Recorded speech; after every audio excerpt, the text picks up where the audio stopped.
تھی شاہی، ایسے میں اٹھا دین محمد کا سپاہی، اور نعرہ تکبیر سے دی تو نے گواہی، اسلام کا جھنڈا لیے آیا سر میدان، اے قائد اعظم تیرا احسان ہے احسان۔ السلام علیکم، میرا نام ہے زہیب بٹ اور یہ ہے میرے تصور کی دنیا بنام سرکار۔ ہے آج تک ہمیں وہ قیامت کی گھڑی یاد،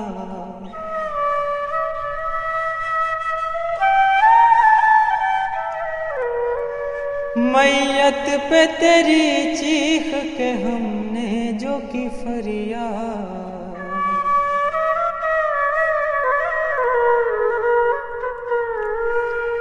بولی یہ تیری روح نہ سمجھو اسے بیزار،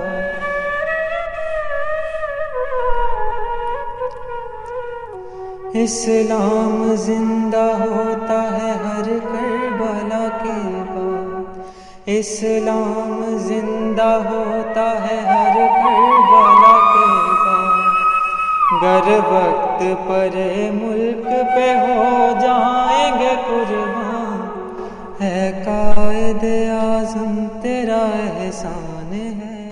تصور کی دنیا اس لیے کہا، آج 11 سپتمبر ہے 2021۔ 11 سپتمبر کو قائد ہم سے جدا ہوئے تھے، جدا نہیں ہوئے تھے، میرا ماننا یہ نہیں ہے، کیونکہ مجھے یقین ہے کہ قائد اعظم کی باتیں اور قائد اعظم کے جو تعلیمات ہیں اور ان کا جو پیغام ہے وہ آج بھی ہم میں سے کسی نہ کسی کے اندر زندہ ہے، اور جب کسی کا پیغام یا کسی کی بات کسی کے دل میں زندہ ہوتی ہے تو وہ شخص زندہ ہوتا ہے آپ کے اندر۔ اور آج تصور کی دنیا اس لیے بولا آپ کو کہ میں نے یہ آپ کے تخیل پہ چھوڑا کہ آپ کسی کو اپنے سامنے تصور کریں اور سوچیں کہ وہ آپ سے کیا پوچھ رہا ہے، کیا بات کرنا چاہ رہا ہے۔ تو آج ہم قائد اعظم سے بات کرنے کی کوشش کریں گے۔ تصور میرا ہے لیکن یہ تصور میں آپ کو دے رہا ہوں اس پروگرام کے تھرو، اور آپ کو یہ بتانا چاہتا ہوں کہ اس تصور کے تھرو آپ کیا چیزیں محسوس کر سکتے ہیں، آپ کو کیا احساس ہو سکتا ہے، اور یہ احساس کتنا خوبصورت ہے کہ قائد اعظم آپ کے سامنے ہیں اور وہ آپ سے بات کر رہے ہیں۔ وہ کیا پوچھتے ہیں آپ سے، آئیں چل کے دیکھتے ہیں۔ یہ نظریہ پاکستان ٹرسٹ کی بلڈنگ ہے اور اس بلڈنگ کے اندر ایک بہت خوبصورت چیز موجود ہے، آئیں آپ کو دکھاتا ہوں۔ یہاں پر یہ چیئر ہے قائد اعظم محمد علی جناح کی، جس پر وہ بیٹھے تھے۔ تو میرے تخیل میں، مجھے تصور میں قائد اعظم لانے کے لیے یہ بہترین ہے کہ وہ کبھی اس پہ بیٹھے تھے، تو آج ہم ان کے سامنے ہیں۔ تو آئیں آپ کو اپنے تصور کی دنیا میں لے کے چلوں اور تصور کریں کہ قائد اعظم یہاں موجود ہیں اور وہ ہم سے کیا بات کرتے ہیں۔ ڈالیے آیا سر میدان، اے قائد اعظم تیرا احسان ہے احسان۔ السلام علیکم قائد اعظم، میرے لیے یہ بڑے اعزاز کی بات ہے کہ میں آپ سے بات کر رہا ہوں، چاہے وہ میرے تصور میں ہے، میرے خیال میں ہے، لیکن آپ کا خیال بھی میرے لیے اتنا ہی مقدس ہے، اور میں یہ جسارت نہیں کروں گا کہ میں آپ کے سامنے بیٹھوں جیسے میں کسی اور کے انٹرویو میں اس کے سامنے بیٹھتا ہوں۔ میری اتنی شاید ہستی نہیں ہے کہ میں آپ کے سامنے بیٹھ سکوں، تو میں کھڑا ہو کے آپ کی تمام باتیں سنوں گا اور کوشش کروں گا کہ آپ کو اپنے ملک کے حالات بتا سکوں۔ ہے آج تک ہمیں وہ قیامت کی گھڑی یاد، میت پہ تیری چیخ کے ہم نے جو کی فریاد، بولی یہ تیری روح نہ سمجھو اسے بیزار۔ یہ بتاؤ کیسا لگا پاکستان؟ پاکستان بہت خوبصورت ہے۔ پاکستان دنیا میں جس خطے میں جہاں آباد ہے، جہاں پاکستان بنا، یہ جنت ہے۔ یہاں پر ہر قسم کا موسم ہے، یہاں پر ہمالیہ کے اونچے ترین پہاڑ بھی ہیں، یہاں پر ساحل سمندر بھی ہے، یعنی کہ اگر آپ سمندر سے شروع کریں تو ایک دن میں آپ پہاڑوں تک جا سکتے ہیں، اور اتنی خوبصورت جگہ ہے۔ یہاں پر لہلہاتے کھیت بھی ہیں، یہاں پر ہر قسم کی معدنیات بھی ہیں، یہاں پر پہاڑ بھی ہیں، یہاں پر ریگستان بھی ہیں۔ یہاں پر اگر ایک دن میں آپ چاہیں کہ آپ کسی قسم کا موسم انجوائے کرنا چاہتے ہیں تو آپ وہاں جا سکتے ہیں، یعنی کہ ایسا لگتا ہے کہ مکمل اگر کوئی دیکھا جائے کوئی ملک ایسی جگہ جہاں پر ہر چیز آپ کو میسر ہو، برف ہو، پانی ہو، وہاں پر ٹراپیکل سیزن ہو، سردی ہو، کسی بھی وقت آپ کوئی بھی سیزن دیکھنا چاہیں تو آپ وہ جا سکتے ہیں. تو پاکستان دنیا میں میرے لیے تو جنت ہے اور میرے دل کے بڑا قریب ہے. گر وقت پر ملک پہ ہو جائیں گے قربان، ہے قائد اعظم تیرا احسان ہے. پاکستان کے لوگ اچھے لگے؟ بہت اچھے لگے. پاکستان کے لوگ جو ان سے ہیں وہ ایک دوسرے سے جس طرح پیار کرتے ہیں وہ بہت اچھا ہے، اور ان کا ایک دوسرے سے پیار ہی ہمیں پاکستانی بناتا ہے. ہاں تھوڑی سی پرابلم یہاں پر یہ ہوئی ہے کہ ہم نے خود کو پاکستانی سے زیادہ سندھی، بلوچی، پٹھان اور ایک دوسری قوم سے سمجھنا شروع کر دیا. آپ نے کہا تھا کہ اب تم سندھی، بلوچی، پنجابی یا پٹھان نہیں ہو، تم پاکستانی ہو. تو وہ پاکستانیت بس کہیں پہ کھو گئی ہے.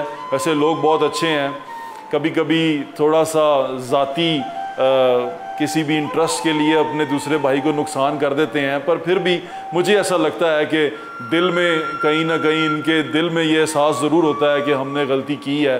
لوگ بہت پیارے ہیں، ملنسار ہیں. ہاں پاکستان سے اکثر ہمارے دوست جو ان سے ہیں وہ بھاگنا چاہتے ہیں، نکلنا چاہتے ہیں. پتہ نہیں ان کو ایسا کیوں لگتا ہے کہ شاید پاکستان میں ان کا مستقبل محفوظ نہیں ہے. میں اس بات کی وجہ سے بھی پریشان ہوں. مجھے تھوڑی سی کبھی کبھی مایوسی بھی ہوتی ہے کہ لوگ پاکستان سے نکلنا کیوں چاہتے ہیں، جبکہ اگر آپ اس کو دیکھیں، اس خطے کو دیکھیں، اتنا خوبصورت خطہ کرۂ ارض پہ کہیں پہ نہیں ہے. ہر تیرا احسان ہے احسان. یہ اداسی کیسی ہے؟ یہ اداسی اور پریشانی صرف یہی ہے کہ آپ کی اتنی محنت اور آپ کی اتنی لگن کے بعد جو ملک ہمیں ملا، ہم اس ملک کی مٹی سے وفا نہیں کر سکے. کوشش ہم سارے آج بھی یہی کرتے ہیں کہ ہم ملک میں مل کے رہیں، پاکستانی بن کے رہیں، اور کوشش یہ کریں کہ پاکستان کی سربلندی کے لیے سب کچھ کریں. نغمے بھی گاتے ہیں، ملی نغمے بھی ہم نے بہت اچھے تیار کیے ہیں، لیکن جب وہ ملی نغمہ پریکٹیکلی اپنی زندگی میں ڈالنے کی بات آتی ہے تو وہاں پر جا کے مایوسی ہوتی ہے، ارد گرد دیکھ کے مایوسی ہوتی ہے کہ ہم کیسے پاکستانی ہیں کہ ہم ایک دوسرے کی مدد نہیں کر سکتے. ہمارے وزیر اعظم نے کوشش کی ہے کہ وہ مدینہ کی ریاست بنائیں، لیکن وہ یہ بتانے میں شاید تھوڑا سا چوک گئے کہ مدینہ کی ریاست کا مطلب یہ تھا کہ انصار نے مل کے مہاجرین کو تھام لیا تھا، جس سے معاشرہ قائم ہوا تھا. انہوں نے کہا کہ جو میرا ہے وہ تمہارا ہے. تو بڑی خوبصورت چیز یہ تھی کہ آدھے لوگوں نے آدھے لوگوں کو سنبھال لیا ہے. یہاں پر ہمارے آدھے لوگوں کو سنبھال سکتے ہیں، لیکن تکلیف کی بات یہ ہے کہ صرف کچھ ذاتی مفاد کے لیے وہ یہ چیزیں نہیں کرتے، اور پتہ نہیں کیوں یہ لالچ اور خود غرضی ہم میں اتنی بڑھ گئی ہے آج تک ہمیں وہ قیامت کی گھڑی میت پہ تیری چیخ کے ہم نے جو کی فریاد، بولی یہ تیری روح نہ سمجھو اسے بیزار. مگر میری قوم تو زندہ قوم تھی. قائد اعظم یہ آج بھی زندہ قوم ہے، آج بھی زندہ قوم کی نشانی دیتی ہے. ہاں تھوڑا سا پرابلم یہ ہوا ہے کہ جب 14 اگست آتی ہے تو سیلیبریٹ کرنے کے لیے ہماری نوجوان نسل کہیں آپ کا ذکر کرے، کہیں پہ آزادی کی بات کرے، آزادی کی تکلیفوں کی بات کرے اور اس آزادی کی قیمت کو ڈسکس کرے، وہاں ہم سڑکوں پر ادھم مچاتے پھرتے ہیں اور باجے ایسے بجاتے ہیں کہ شاید ہم نے باجے بجا کے ہی پاکستان حاصل کیا تھا. میں بڑا معذرت خواہ ہوں آپ سے اور بڑا شرمندہ ہوں میں یہ بات کرتے ہوئے بھی کہ ہم بھول گئے ہیں اپنی قربانیوں کو، اور اس میں میرے خیال سے ہمارا قصور ہے کہ ہم اپنے آنے والی نسلوں کو یہ بتا نہیں رہے کہ یہ آزادی جون سی تھی ہم نے کیوں حاصل کی، وہ دو قومی نظریہ کیا تھا، وہ الگ ہونا کیا تھا، وہ تکلیف کیا تھیں جو برداشت کی، لوگ پورے کا پورا خاندان جو مائیگریٹ کیا وہ کیا تھا. یہ صدی کی سب سے بڑی ہجرت تھی جو ہم مسلمانوں نے کی ایک الگ مملکت کے لیے. تو ہمیں بس ایسا ہی لگا کہ زندہ قوم تو ہم تھے، لیکن آگے اپنی نسلوں کے دلوں میں یہ قومیت ڈال نہیں سکے. لگتا ہے ٹھیک جا کے نشانے پہ اس کا تیر، ایسی کڑی کماں ہے محمد علی جناں، ایسی کڑی کماں ہے محمد علی جینا. مسلمان مصیبت میں گھبرایا نہیں کرتا. یوں دی ہمیں آزادی کے دنیا ہوئی حیران. اے قائد اعظم تیرا احسان ہے احسان. ہر دن پہ مسلمانوں پہ چھائی تھی تباہی. ملک اپنا تھا اور غیروں کے ہاتھوں میں تھی شاہی.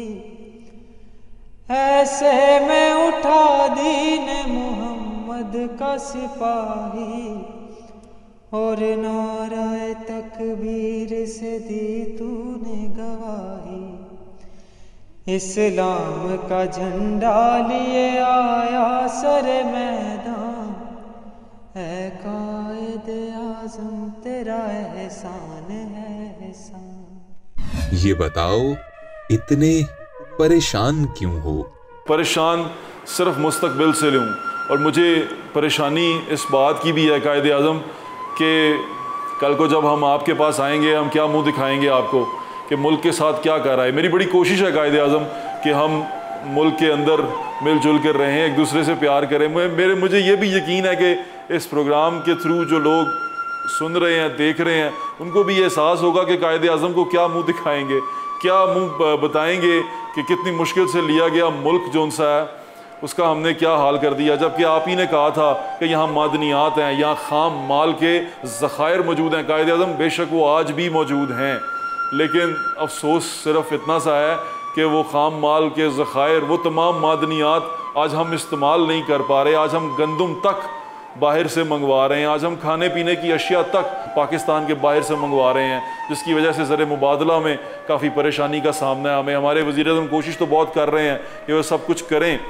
لیکن تکلیف اس بات کی ہے، پریشانی اس بات کی ہے کہ کہیں پر بھی کامیابی حاصل ہوتی ہوئی نظر نہیں آ رہی. ہم ڈھول ضرور بجاتے ہیں کہ ہم کامیاب ہو گئے، وہ بالکل ایسے ہی ہے جیسے اونٹ کے منہ میں زیرہ. بس تکلیف اس بات کی ہے کہ وہ تکلیف جو میرے بزرگوں نے، جو آپ نے سہی، جو آپ نے اپنی بیماری تک کو چھپایا صرف اس لیے کہ تحریک پاکستان پہ اثر انداز نہ ہو، ان تمام قربانیوں کو ہم بھول گئے ہیں. بس پریشانی اس بات کی ہے. گر وقت پر ملک پہ ہو جائیں گے قربان. ہے قائد اعظم تیرا احسان ہے. غربت اتنی زیادہ کیوں بڑھ گئی ہے؟ قائد اعظم آپ نے کہا تھا کہ ہم محنتی لوگ ہیں. اصل میں پرابلم یہ ہو گئی کہ ہم نے محنت کرنی چھوڑ دی. غربت اس لیے بھی بڑھ گئی کہ ہم نے خرچہ کم کرنے کی بات کی لیکن وہ ہو نہیں سکا. میں بڑا شرمندہ ہوں اس بات پر کہ یہاں پر غریب غریب سے غریب تر ہوتا گیا اور امیر امیر سے امیر تر ہوتا گیا، یہاں تک کہ جو یہاں کے لوگ ہیں، جو غریب لوگ ہیں، وہ خودکشیاں کرنے پر مجبور ہو گئے. لیکن کچھ لوگوں کو جب میں دیکھتا ہوں تو وہ بہت امیر ہیں، اتنے امیر ہیں کہ وہ شاید 15 کروڑ کی گاڑی یا 40 کروڑ کی گاڑی یا 20 کروڑ کی گاڑی خریدیں اور اس کی جو رجسٹریشن ہے وہ 53 لاکھ روپے میں کروائیں، اور کہیں پہ ایک غریب آدمی وہ اس لیے اپنے بچوں کو مار دے کہ وہ ان کو 2 وقت کی روٹی نہیں کھلا سکتا. یہاں پہ کئی جگہیں ایسی بھی ہیں جہاں پر اتنے اتنے بڑے گھر ہیں، اتنے اتنے بڑے محل ہیں کہ جن میں رہنے والا شاید گم جائے. لیکن یہاں پر ایسے بھی گھر ہیں، ایسی جھونپڑیاں ہیں جن میں ایک جھونپڑی کے اندر پورا پورا خاندان سمایا ہوا ہے. جو ریاست ہم بنانے کے لیے، آپ بنانے کے لیے اس طرف آئے تھے، آج ہم وہی بنیاد سب بھول چکے ہوئے ہیں. اور غربت بڑھنے کی وجہ صرف یہ ہے کہ کچھ لوگوں کو یہ لالچ پڑ گیا کہ انہوں نے اپنی تجوری بھرنی ہے اور ذخیرہ اندوزی کرنی ہے. اللہ کے دین اسلام میں ہے کہ ذخیرہ اندوزی حرام ہے، لیکن صرف ہم اسی نیت سے کہ یہ میرے بچوں کے اور ان کے بچوں کے اور نسل در نسل کام آئے گا، ہم نے اتنی دولت اکٹھی کر لی ہے کچھ لوگوں نے کہ بہت سارے لوگ غریب ہو گئے ہیں. ہے آج تک ہمیں وہ قیامت کی گھڑی یاد، میت پہ تیری چیخ کے ہم نے جو کی فریاد، بولی یہ تیری روح نہ